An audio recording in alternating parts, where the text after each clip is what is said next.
O tema, então, da nossa Semana Maranata, deste semestre, porque os impérios caem, né? Eu estarei dando essa primeira palestra com o tema Os Impérios e a Providência Divina. E ainda hoje, nós estaremos vendo, com o pastor Mateus Vasconcelos, a queda da Babilônia. Okay? Amanhã, se tudo der certo, nós teremos a palestra sobre a queda de Roma e no sábado, com o pastor Kelso, a queda do último império humano. Muito bem. Deixe-me começar refletindo um pouco sobre Nínive. No ano 650 a.C., Nínive era a grande potência do mundo antigo, certo? Era uma cidade de cerca de 150 mil habitantes, era considerada uma maravilha da época, ela era imensa, ela era grandiosa. Ela era a residência oficial do imperador assírio, que um dos seus títulos mais modestos era Rei do Universo.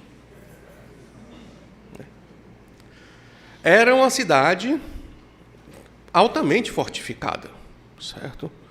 Ela tinha uma muralha de 18 metros de altura e 15 metros de espessura. Você vai ver aí nessa figura, ela tenta retratar a Nínive antiga. Então, você tem a muralha externa, você vai ter o fosso e depois as muralhas da cidade propriamente dita. Então, invadir uma cidade como esta não era para qualquer exército. Era realmente uma grande fortaleza. Era uma construção feita como um grande empreendimento naquele momento do mundo antigo, certo? No ano 612, ela é invadida e ela é conquistada, certo? Uma coalizão feita por duas civilizações, os medos e os babilônicos, eles se unem para invadir Nínive, e Nínive então é vencida. E aí, diz a história, que 200 anos depois da sua queda, Xenofonte, um general grego, quando estava fugindo dos persas, encontra gigantescas ruínas dessa cidade, que na opinião dele era maior do que qualquer coisa que ele conhecia na Grécia. Ele não fazia ideia do que era essa cidade, entendeu? Era Nínive. Aí você começa a imaginar, bastou 200 anos para que ela fosse esquecida, né? E alguém passasse pelas suas ruínas e não fizesse ideia do que era aquilo. Hoje, Nínive, em 2025, ela é um site arqueológico na cidade de Mossul, no Iraque. Um morador de Nínive jamais pensaria que a sua cidade um dia pudesse cair.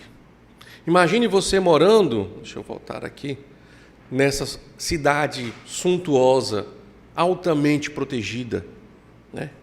Uma cidade que qualquer pessoa que morasse nela diria: ninguém jamais conseguirá penetrar nossas defesas. Nós temos o melhor exército do mundo. Nós temos as melhores barreiras. Se alguém conseguir penetrar na primeira muralha, ainda vai ter que passar pelo fosso e conseguir entrar nas outras muralhas. Nós vivemos no lugar mais seguro do mundo, certo? Mas ela foi invadida. E não somente invadida, ela foi esquecida. Ela passou, né? E passou 200 anos, não é muito, depois da queda. E ninguém sabia mais nem o que era aquilo. As ruínas de Nínive caem no esquecimento histórico, né? Os impérios caem. Os impérios caem. Não somente caem, eles são esquecidos. As pessoas passam, o que era aqui? Né? Quem foi que morou nessas ruínas?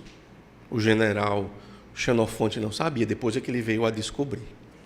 E nosso objetivo nessa noite é tentar sondar um pouco por que os impérios caem, né?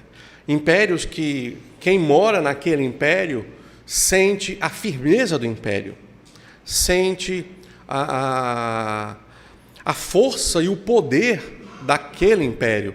E a única coisa que vem na sua mente é a impossibilidade deste império cair.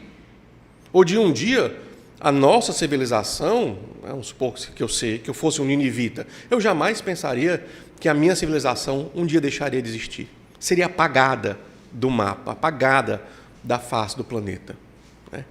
Nós que somos a potência, né, nos vemos como indestrutíveis. E essa é toda a sensação de um cidadão de um império. Ele se vê como indestrutível. Ele não consegue perceber que os impérios caem. Então, algumas respostas que são dadas pelos historiadores, estudiosos acerca dessa área da queda das civilizações. Existe uma resposta mais geopolítica. Às vezes os impérios caem porque fizeram alianças políticas equivocadas. Você achou que estava se aliando com um país forte, mas se aliou com um país fraco e a sua aliança acabou rendendo na sua derrota e você então foi invadido. Ou, às vezes, invasões sucessivas por várias nações acabam enfraquecendo aquele império que não resiste e acaba sucumbindo. Uma outra justificativa que os pesquisadores dão é uma perspectiva mais sociológica. Devido à grande imigração, os impérios podem acabar caindo. Né?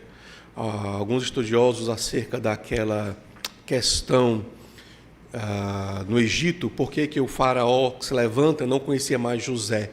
Né?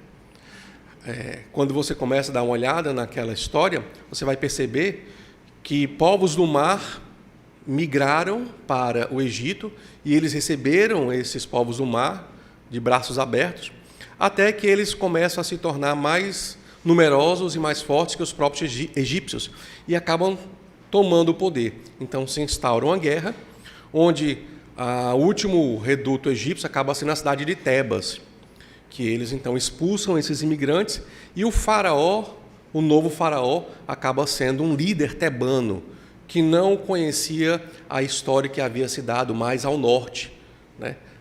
Que eram os faraós que conheciam a história de José. Então a imigração pode ser um problema.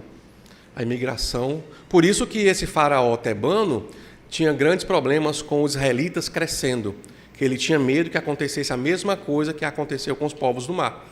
Eles começassem a crescer e acabassem tomando o poder. Então ele tomou uma precaução, vai fazer com que os israelitas não cresçam, não se multipliquem e enfraquecer eles. Né? Lutas internas, guerras internas, lutas pelo poder. Nós vimos na história bíblica que o próprio Senaqueribe, depois que ele não consegue invadir Jerusalém, quando ele retorna para Nínive, ele é morto pelos seus próprios filhos. E quando você vai ler a história dos reinos e dos impérios, isso é comum. A luta pelo poder. Filhos matando pais, né? Generais tomando o poder. Por isso que uma das salvaguardas de Roma era que as legiões jamais poderiam entrar na capital para impedir que elas fossem tentadas a tomar o poder. Então as legiões romanas, o exército, sempre ficava fora da capital. Né? Somente a guarda imperial é que tomava de conta da capital, que era a guarda pretoriana. Existe uma perspectiva física. Os impérios caem por causa de pragas. Né? Então, inúmeras pragas podem ocorrer, e isso pode gerar o fim de uma safra, gerar fome, por causa de secas extensas, por causa de terremotos, vulcões, tsunamis ou chuva de meteoros. Né? Como Sodoma e Gomorra, provavelmente uma chuva de meteoros arrasou com a cidade. Né? Sim, não existe nenhum império humano que possa resistir às questões físicas, mas elas não são a única resposta. Existe também a perspectiva econômica. O colapso do sistema imperial, porque ele não consegue suprir as demandas do império. As demandas começam a ser tão grandes que a economia do império, então, começa a ruir. São todas explicações que são dadas pelos pesquisadores quando se estuda a queda dos impérios. Contudo, eu penso que todas essas explicações, na verdade, elas são consequências da perspectiva bíblica, certo? Então, na perspectiva bíblica, nós vamos ver a real raiz de por que os impérios caem. E essas outras explicações, na verdade, são meios pelos quais o nosso Deus utiliza para realizar a queda desses impérios. Então, vamos ler algumas passagens. Vamos começar em Daniel.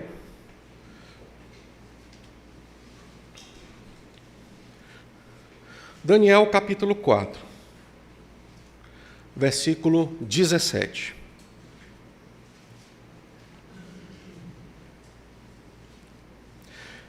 Esta sentença é por decreto das sentinelas e por mandado dos santos, a fim de que os que vivem saibam que o Altíssimo tem domínio sobre o reino dos homens, e o dá a quem quer, e até o mais humilde dos homens constitui sobre eles. Então, uma das primeiras coisas que a gente precisa observar é que nós temos um governo divino sobre as nações. Este deve ser o nosso primeiro pressuposto, um pressuposto fundante. Por trás de todos os impérios, existe um império que comanda tudo, que seria esse governo divino. Ele vai dizer também no versículo 25, aqui já falando, se não me engano, de Nabucodonosor: Tu serás expulso do meio dos homens, e a tua morada será com os animais do campo. E te farão comer grama como os bois, serás molhado pelo orvalho do céu, até que se passem 7 tempos, até que reconheças que o Altíssimo tem domínio sobre o reino dos homens e o dá a quem quer. Deus tem domínio sobre o reino dos homens. Ou seja, todos os impérios estão debaixo de um domínio celestial. E esses impérios passam de um rei para outro, conforme as ordens dadas pelo reino divino. E no versículo 32 ele diz: Serás expulso do meio dos homens, e a tua morada será com os animais do campo. Te farão comer grama com os bois, e passarão 7 tempos, até que reconheças que o Altíssimo tem domínio sobre o reino dos homens, e o dá a quem quer. Então, primeira coisa, primeiro pressuposto da nossa perspectiva bíblica é que existe um governo divino que está acima de todos os impérios, que, na verdade, articula qual império deve cair, qual rei deve cair, qual rei deve ascender. Certo? Segundo pressuposto, os moradores da terra são nada. Daniel 4:35. E todos os moradores da terra são considerados nada. E ele age no exército do céu e entre os moradores da terra segundo a sua vontade. Ninguém pode deter a sua mão, nem lhe dizer o que fazes. Os moradores da terra são nada, não é que ele está menosprezando a dignidade do ser humano, mas é que os moradores da terra não têm condição ou não têm nenhum poder sobre as decisões que são dadas via celestial, certo? Ou seja, Deus não está se preocupando com uma pesquisa de Ibope acerca dele, né? Não, eu não vou tomar essa decisão porque senão o meu Ibope vai cair, não vão gostar muito de mim. Nada disso. As decisões de Deus são arbitrárias, são conforme o seu bem-querer. E a opinião dos seres humanos não vale, certo? Não vale nada. Na questão do governo soberano de Deus, as decisões pertencem a Ele e os seres humanos, os moradores da terra e suas opiniões, o que gostam ou não gostam, tudo isso é considerado sem valor. São considerados como nada. Seguindo essa mesma lógica, ninguém pode deter a mão de Deus. Ou seja, você está realmente diante do Rei do Universo. O Rei do Universo é justamente aquele que ninguém tem poder para impedir a sua mão. É exatamente o que Daniel está ensinando aqui para Nabucodonosor. Ninguém tem poder para inviabilizar alguma ordem, algum decreto do Rei do Universo. Outro pressuposto: Deus humilha os que andam na soberba. Versículo 37. Portanto, eu, Nabucodonosor, agora louvo, exalto e glorifico o Rei do céu, porque todas as suas obras são corretas e os seus caminhos justos, e ele pode humilhar aqueles que vivem orgulhosamente. Você vai perceber que essa questão do orgulho dos impérios é uma questão que deve ser contada no nosso estudo sobre a queda dos impérios. Deus, ele abomina o orgulho, e Deus é aquele que tem o poder para humilhar justamente aqueles que se orgulham. Ainda no versículo 47, todas as suas obras são corretas e os seus caminhos justos. Ou seja, a maneira que Deus escolhe para realizar essa humilhação, ou a maneira que Deus escolhe para uma queda de um império, é uma maneira correta, é uma maneira justa. Mesmo que você não entenda por que Deus escolheu esse método para a queda daquele império. Talvez eu não entenda o motivo, mas o motivo sempre será justo, sempre será correto. No versículo 17, ainda do capítulo 4, diz assim, eu já li, vou só ler, esta sentença é por decreto das sentinelas, a fim de que os que vivem saibam que o Altíssimo tem domínio sobre o reino dos homens. Essas verdades são verdades que nós, os que vivemos, os que estamos vivos agora, nós devemos saber. Nós devemos conhecer isso. Se estamos interessados em entender essa lógica das nações, se nós estamos interessados em entender por que o império avança, por que o outro retrocede, por que um aparece do nada e se torna superpoderoso, por que o outro era superpoderoso e agora some, essas verdades precisam estar na nossa mente, ok? Para a nossa análise. Tendo isso em mente, vamos prosseguir agora para um olhar um pouco mais afunilado na lógica da queda das nações. Então, nós começamos de alguns pressupostos mais gerais do governo de Deus sobre as nações, e eu quero ir afunilando para uma lógica mais específica que penso está nas Escrituras sobre o motivo dos impérios caírem. Vamos para Gênesis 6.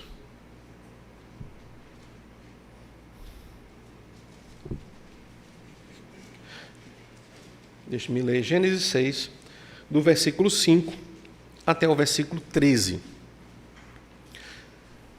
Aqui nós vamos ter a queda simultânea de todos os impérios. Esse é um evento que não pode passar em branco na nossa análise, porque em Gênesis 6 nós vamos ter um decreto para o aniquilamento de todos os impérios naquela época. Todos os impérios caíram, todas as nações sucumbiram, certo? Então, é importante entender a razão deste decreto. É importante entender o motivo que leva Deus a decretar a queda de todas as nações naquele momento. Então, Gênesis 6, 5 a 13 diz assim: E o Senhor viu que a maldade do homem na terra era grande, e que toda a imaginação dos pensamentos de seu coração era continuamente má. Então o Senhor arrependeu-se de haver feito o homem na terra, e isso lhe pesou no coração. E disse o Senhor: Destruirei da face da terra o homem que criei, tanto o homem como o gado, os animais que rastejam e as aves do céu, pois me arrependo de havê-los feito. Noé, porém, encontrou graça aos olhos do Senhor. Essas são as gerações de Noé. Ele era um homem justo e íntegro em sua geração, e andava com Deus. Noé gerou 3 filhos, Sem, Cã e Jafé. A terra, porém, estava corrompida diante de Deus e cheia de violência. E Deus viu a terra, e ela estava corrompida, pois a humanidade toda havia corrompido a sua conduta sobre a terra. Então Deus disse a Noé: O fim de toda a humanidade chegou diante de mim, pois a terra está cheia da violência dos homens. Eu destruirei eu os destruirei juntamente com a terra.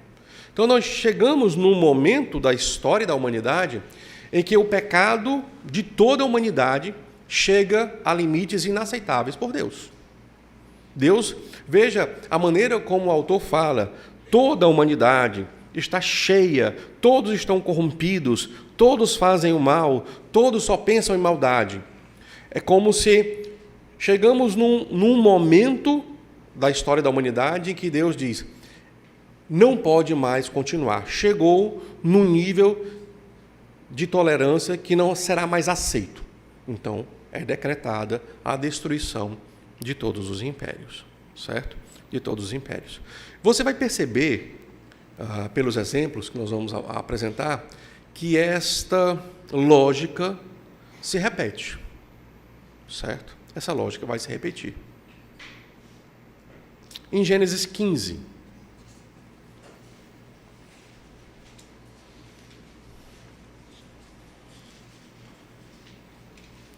Gênesis 15, 13 a 16. Né? Aqui Deus está falando com Abraão. Né? Ele vai reafirmar a aliança abraâmica. Deixe-me ler a partir do versículo 12. Ao pôr do sol, caiu um profundo sono sobre Abrão, e sobre ele vieram grande pavor e densas trevas. Então o Senhor disse a Abrão, sabe, com certeza, que a tua descendência será peregrina em terra alheia. Será reduzida à escravidão e oprimida por 400 anos. Sabe também que julgarei a nação a qual ela terá de servir, e depois sairá com muitos bens. Tu, porém, irás em paz para teus pais. Serás sepultado em boa velhice.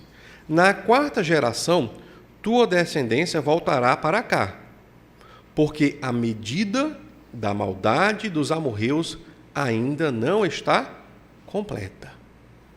Veja, Deus está explicando para Abraão o seu projeto, certo?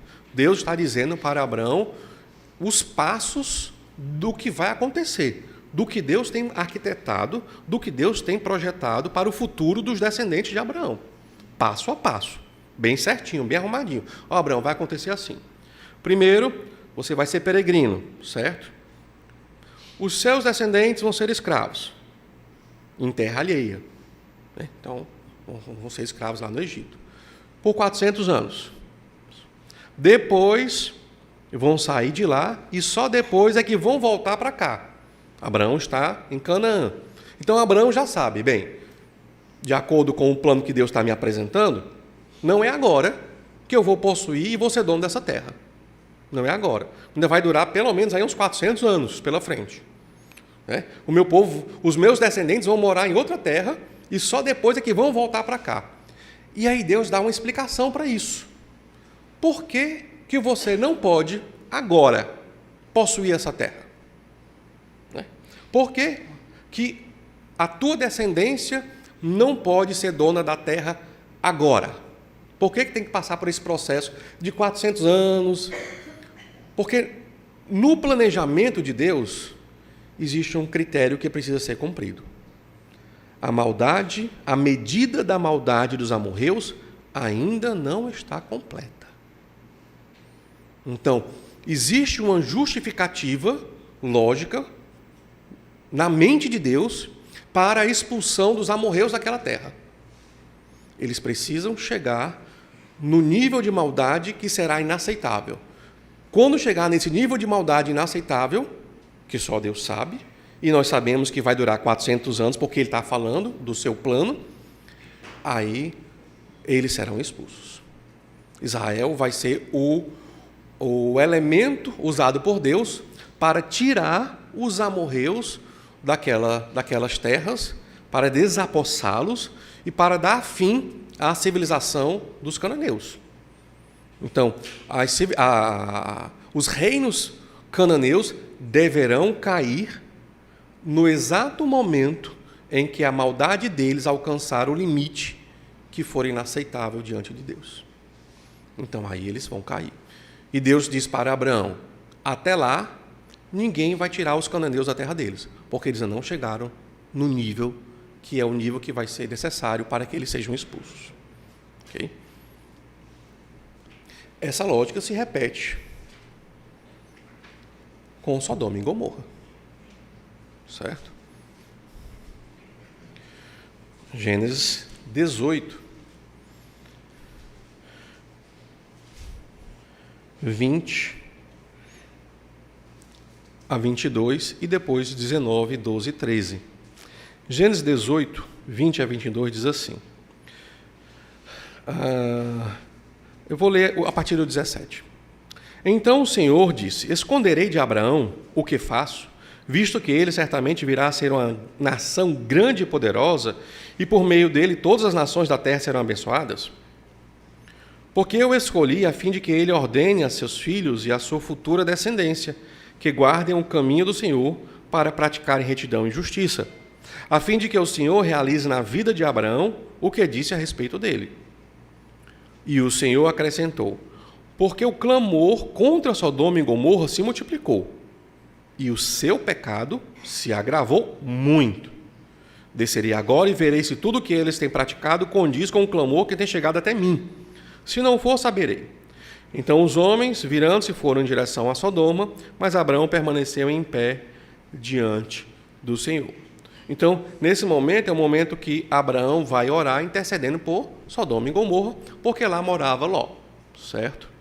Então Abraão já sabia, já estava ciente, de que provavelmente Sodoma e Gomorra tinha chegado no fim dos dias, né? O seu tempo tinha chegado no limite. Veja o capítulo 19, versículo 12 e 13. Quando os anjos já correm para pegar Ló, sua família, e tirá-los de lá, assim, na força, na marra, porque eles estavam demorando demais. E os prazos de Deus já estão esgotados. Os anjos têm que cumprir as ordens no tempo determinado por Deus. Então os homens disseram a Ló: tem mais alguém aqui? Genros, teus filhos, tuas filhas e todos quantos tem na cidade, tira-os daqui, pois vamos destruir este lugar, porque o clamor contra ele tem crescido muito diante do Senhor, e ele nos enviou para destruí-lo. Então, essa mesma lógica. Naquele momento, o pecado de Sodoma e Gomorra chega no seu limite, chega a incomodar os céus, chega a incomodar o Senhor, certo? Então, é decretado a destruição daquelas cidades, né? Uma chuva de meteoros cai e Sodoma e Gomorra, essas cidades são destruídas. O clamor tem crescido, o pecado se agravou, né?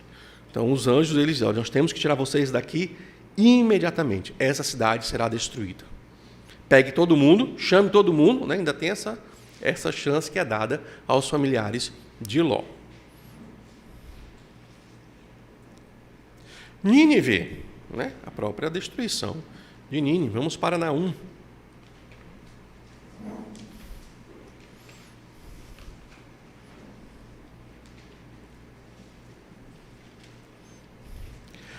Naum 3, vamos ler 1 a 4.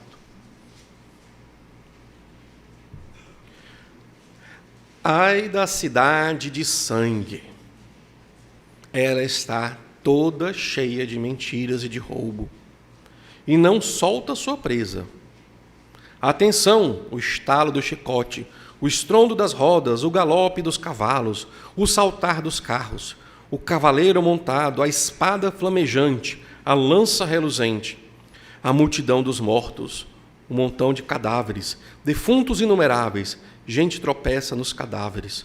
Tudo isso por causa de tantos adultérios da prostituta formosa, da mestra das feitiçarias, que vendia nações com sua prostituição e famílias com suas feitiçarias.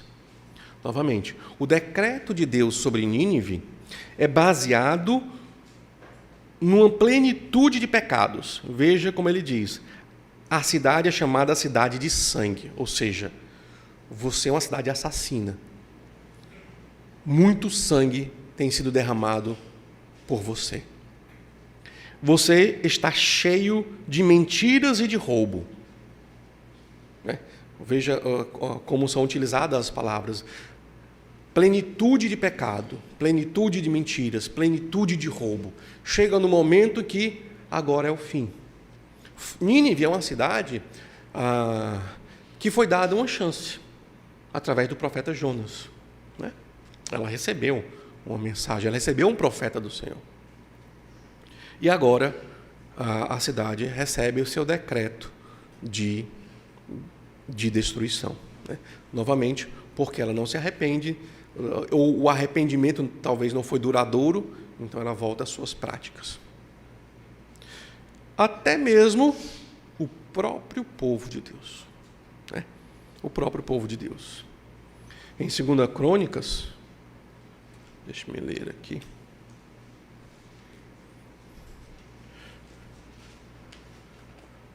Segunda Crônicas 36,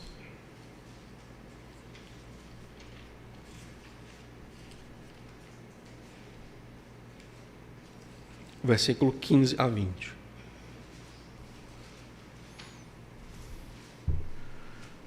O Senhor, Deus de seus pais, falou-lhes insistentemente por intermédio de seus mensageiros, porque se compadeceu do seu povo e da sua habitação. Então veja,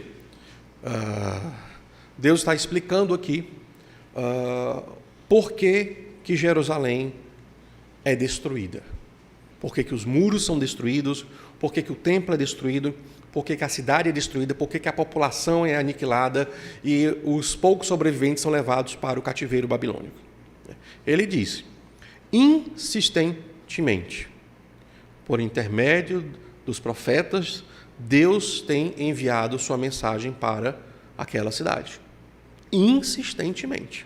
Ou seja, jamais algum morador de Jerusalém pode dizer que o que aconteceu com eles foi descaso de Deus.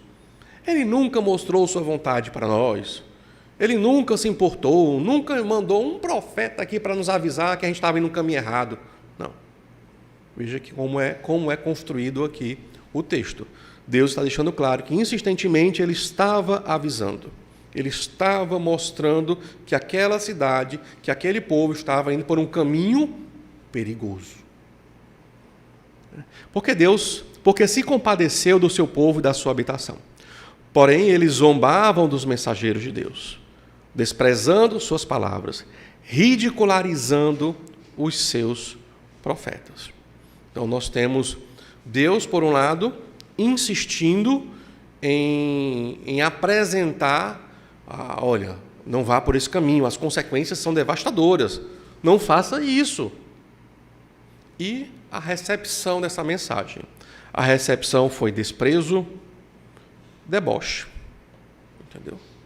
Desprezo e deboche para com as intenções de Deus, para com as vontades de Deus. Aí vem o decreto. Até que o furor do Senhor aumentou tanto contra o seu povo, que não havia mais remédio. Veja, é a mesma lógica. Chega um momento em que a ira divina alcança aquele nível, que uma vez alcançado aquele nível, não tem volta. É exatamente isso que o texto está dizendo. O furor do Senhor chegou no nível que não havia mais remédio. Quando não há mais remédio, o que acontece com a pessoa que está doente? Ela vai morrer. Amigo, né? Eu tive um aluno aqui, que ele era médico, que ele disse que trabalha com cuidados paliativos. Né? Cuidados paliativos é aquele médico que está dando remédio só para você morrer feliz, porque você não tem mais remédio para você. Você vai morrer, não tem mais remédio. Aí eu, brincando com ele, quer dizer que se um dia eu estiver doente e ver você entrando no meu... e ver você entrando, no quarto que eu estou, eu já sei o que me espera. É questão de dias ou horas, não tem mais remédio para mim. É o anjo da morte mesmo agora. É mais ou menos isso. O texto chega a dizer, olha, chega no momento que a ira de Deus, na hora que ela é lançada, não há mais remédio. Agora, na linguagem já de Apocalipse, você vai beber o cálice da ira divina. até estontear. Entendeu? Não tem jeito. Veja no versículo 27. Por isso enviou o rei dos babilônios contra eles, o qual matou os seus jovens à espada no seu santuário, e não teve piedade nem dos jovens, nem das moças, nem dos velhos, nem dos mais avançados em idade. Ele entregou todos eles nas mãos do rei. Os utensílios do templo de Deus, grandes e pequenos, os tesouros do templo do Senhor e os tesouros do rei. E os tesouros do rei e dos seus príncipes, levou tudo para a Babilônia. Também queimaram o templo de Deus, derrubaram os muros de Jerusalém, incendiaram todos os seus palácios, destruíram todos os seus objetos preciosos. Quem escapou da espada, ele levou para a Babilônia, e se tornaram servos dele e de seus filhos até o tempo do rei da Pérsia. Então ele está explicando, o texto é explicativo. Ele não está perguntando a opinião se gostou ou se não gostou. Ele está só explicando por que Jerusalém foi destruída, e foi destruída dessa forma. Não poupou jovem, não poupou moça, não poupou idoso, ninguém foi poupado. Tudo foi aniquilado. Por que tamanha devastação? Porque ele entrou na mesma regra de todos os impérios. Quando você chegar naquele nível, provavelmente você será destruído.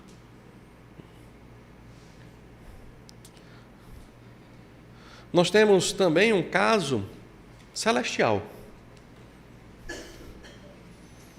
Apocalipse 6.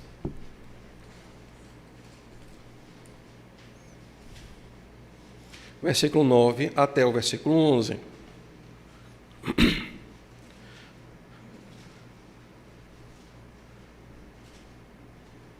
Vou ler 9 a 11.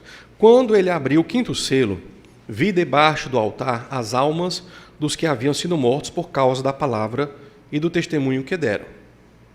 E eles clamaram em alta voz, dizendo: Ó soberano, santo e verdadeiro, até quando aguardarás para julgar os que habitam sobre a terra e vingar o nosso sangue? Então, a questão que se põe é: nós fomos mortos pelo testemunho que foi dado, naquele período de tribulação, e a pergunta é dirigida a Cristo: até quando vai demorar para dar um basta, para que eles sejam destruídos? É dada a resposta. Cada um deles recebeu túnicas brancas e lhes foi falado que repousasse ainda por um pouco mais de tempo, até que se completasse o número de seus conservos e seus irmãos que haveriam de ser mortos, assim como eles também haviam sido. Então, a explicação é a mesma lógica.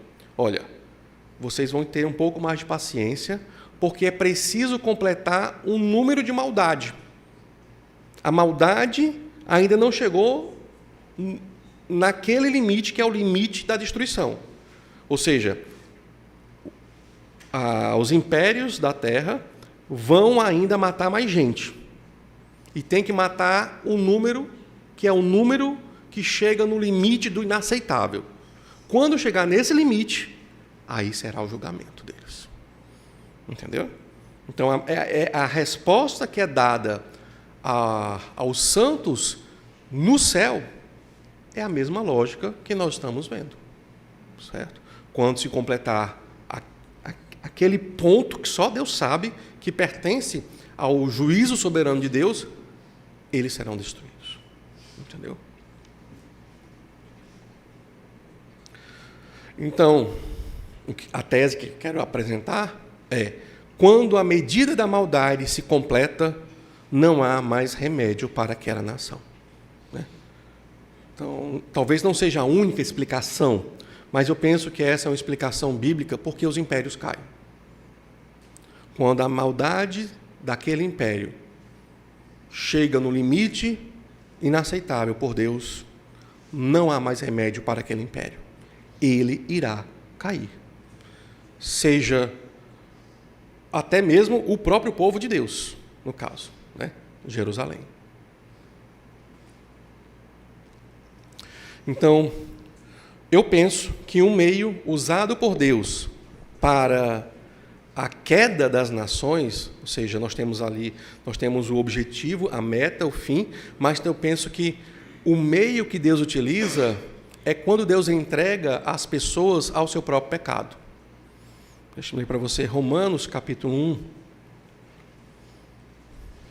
versículo 24.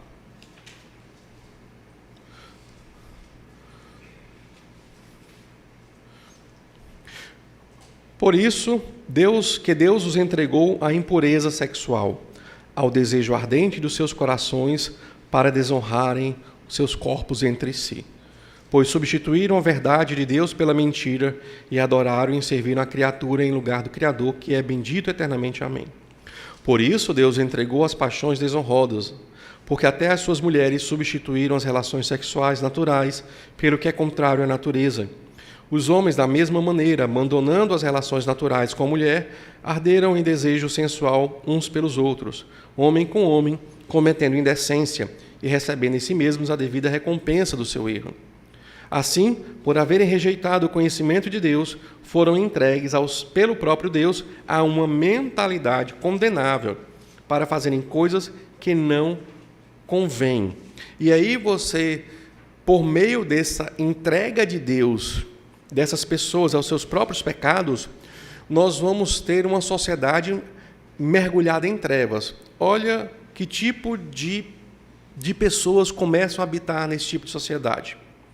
Cheios de toda forma de injustiça, malícia, cobiça, maldade, inveja, homicídio, discórdia, engano, depravação, intrometidos, caluniadores, inimigos de Deus, insolentes, orgulhosos, arrogantes, inventores de males, desobedientes aos pais, insensatos, indignos de confiança, sem afeto natural, sem misericórdia, os quais, conhecendo bem o decreto de Deus, que declara dignos de morte os que praticam essas coisas, não somente as fazem, mas também aprovam os que a praticam.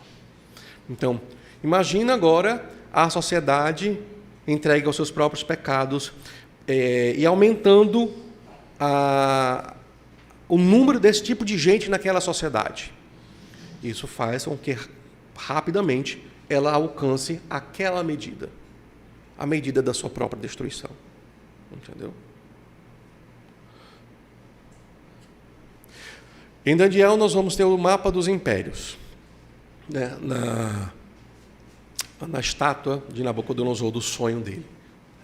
Então Deus aqui dá para Daniel os principais impérios que têm importância no que diz respeito ao povo de Israel.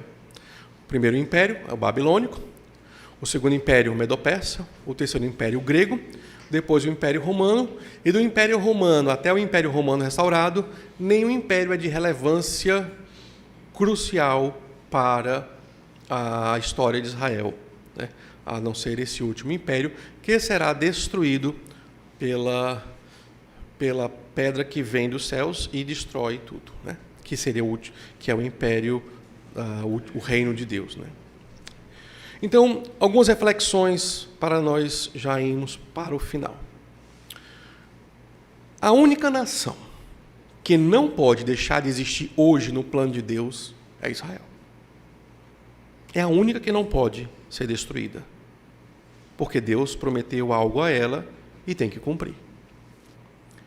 Logo, daqui a 200 anos, Estados Unidos pode não existir mais, porque ele está na tabelinha de qualquer império humano. Ele está na mesma regra. Entendeu? O Brasil também. O Brasil pode não existir mais. Daqui a 200 anos alguém pode passar por aqui. O que foi isso aqui?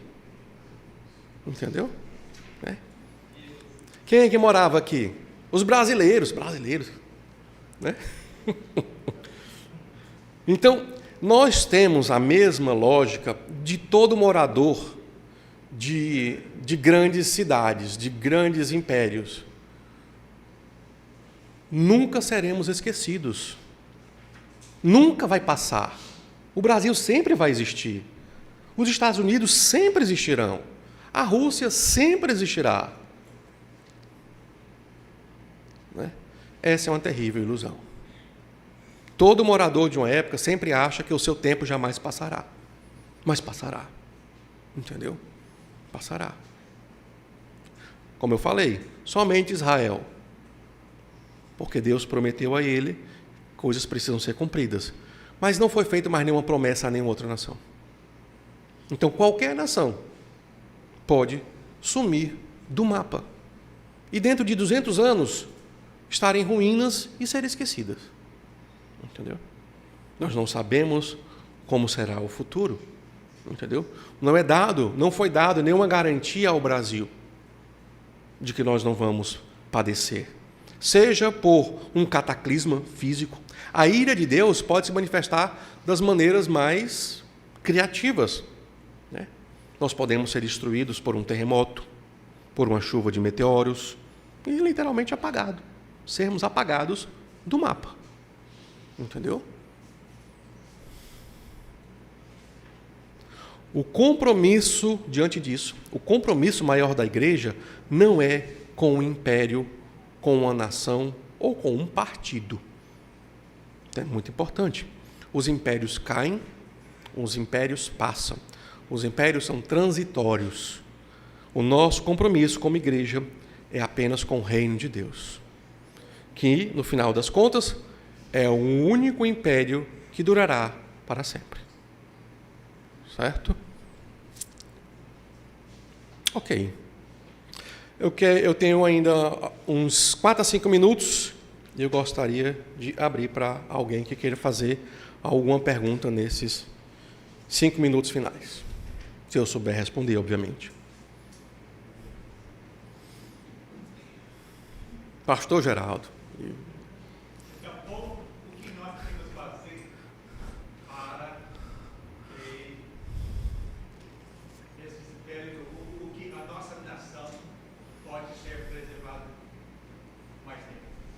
Ok, boa pergunta. Eu penso que a igreja, quando ela cumpre o seu papel de sal e luz, ela pode ser de grande, imensa ajuda para a nação a qual ela pertence, certo? Por exemplo, nós, como igreja brasileira, então a nossa responsabilidade de cuidado, de pastoreamento é com o Brasil. Eu sou um cidadão brasileiro, não sou um cidadão americano ou africano. O meu compromisso de pastoreio, de cuidado, de evangelismo é com este país. Então, quando nós cumprimos o nosso chamado, nós podemos retardar, digamos assim, o máximo possível a deteriorização dessa sociedade. Entendeu? O oposto também é verdade. Quando a igreja se omite de ser sal e ser luz, ela está permitindo que aquela nação acelere o seu processo de destruição. Entendeu? E nós podemos sentir, principalmente aqueles irmãos que são mais sensíveis, que têm essa capacidade de discernir o nível de maldade em que a sua sociedade está. Né? Nós devemos ter essa capacidade. Isso vem da própria presença do Espírito Santo que habita em nós. Se Deus habita em nós, nós devemos ser capazes de sentir as coisas não estão melhorando. Entendeu? A lista que nós vimos aqui em Romanos parece estar cada vez mais presente em nossa sociedade brasileira. O número de pessoas, a intensidade de pessoas ou de uma sociedade como um todo ser marcada por aqueles qualificadores parece algo muito forte em nossa sociedade. Então, eu não tenho uma pesquisa, eu não realizei um teste empírico, mas a sensação, espiritualmente falando, que temos é que nós estamos caminhando, sim, rumo àquele crescente para o nível da destruição.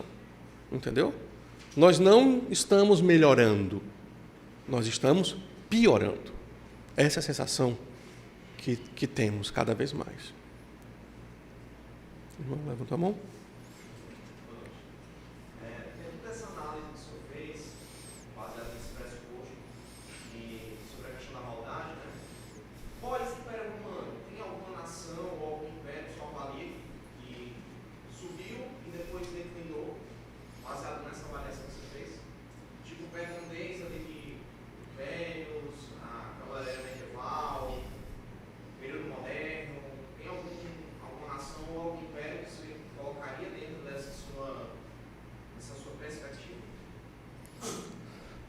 Eu não tenho analisado todos eles, né?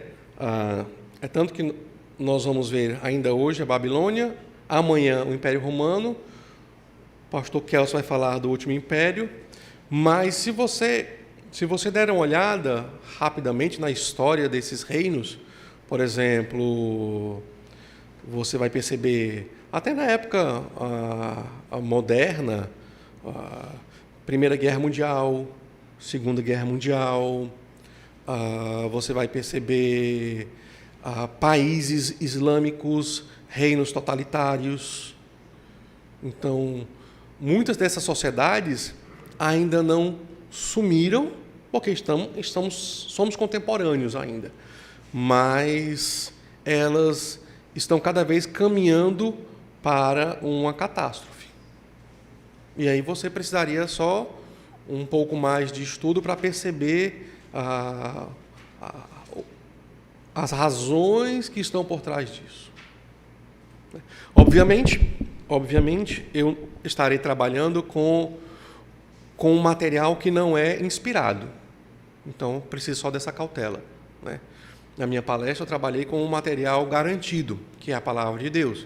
Então, eu trabalho num solo mais seguro.